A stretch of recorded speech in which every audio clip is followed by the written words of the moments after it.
নিভে গেল বাংলাদেশের রাজনীতির আরেকটি প্রদীপ। সোমবার দুপুরে রাজধানীর একটি বেসরকারি হাসপাতালে মারা গেছেন বর্ষিয়ান রাজনীতিবিদ তোফায়েল আহমেদ। ছাত্র রাজনীতির নক্ষত্র থেকে ৬৯-এর গণ অভ্যুত্থান কিংবা মহান মুক্তিযুদ্ধের ইতিহাসের বাঁক বদলে তিনি ছিলেন ধ্রুবতারা।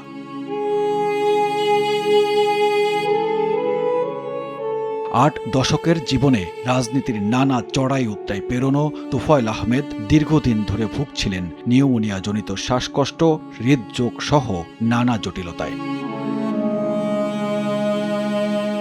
তার মৃত্যুর খবরে ছুটে আসেন দীর্ঘদিনের সহকর্মী, রাজনীতিবিদ ও শুভানুধ্যায়ীরা।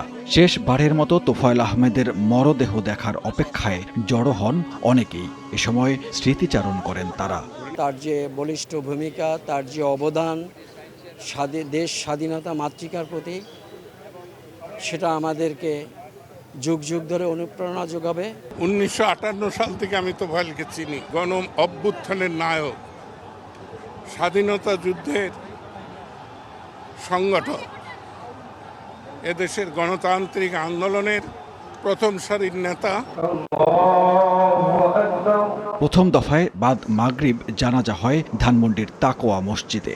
এরপর মরদেহ নিয়ে যাওয়া হয় স্কয়ার হাসপাতালে। মঙ্গলবার সকালে হেলিকপ্টারে মরদেহ নিয়ে যাওয়া হবে ভোলায়। বাদ জোহর ভোলা সরকারি উচ্চ মাধ্যমিক বিদ্যালয় মাঠে দ্বিতীয় জানাজা শেষে কোরালিয়া গ্রামে মায়ের পাশেই চিরনিদ্রায় শায়িত হবেন এই কিংবদন্তি। শেষবার যেদিন দেখতে এসেছিলাম শুধু দুইবার ডাক দিয়েছি যে দাদা ভাই এভাবে দুইবার ডাক দিয়েছি, উনি আমার দিকে তাকিয়েছেন, এইটুকু। আর তার সাথে আছে, আর তাকাই নেই। দল মত নির্বিশেষে সারা বাংলাদেশের মানুষের জন্য সে নিবেদিত প্রাণ ছিল। ছাত্রজীবন থেকে রাজনীতি যার পেশা ও নেশা। 1967 থেকে 69 ছিলেন ডাকসুর ভিপি। 69-এর গণ অভ্যুত্থানের নায়ক। মাত্র 27 বছর বয়সে 1970-এর নির্বাচনে পাকিস্তান পরিষদের সদস্য হন। মুক্তিযুদ্ধের অন্যতম সংগঠক, পরবর্তীতে শেখ মুজিবুর রহমানের ঘনিষ্ঠ সহচর। দীর্ঘ 6 দশকের রাজনৈতিক ক্যারিয়ারে 9 বার এমপি নির্বাচিত হন। দায়িত্ব পালন করেন শিল্প ও বাণিজ্য মন্ত্রী হিসেবে।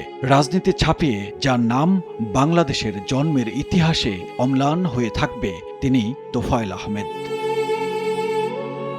সানবীর রূপল, সময় সংবাদ, ঢাকা।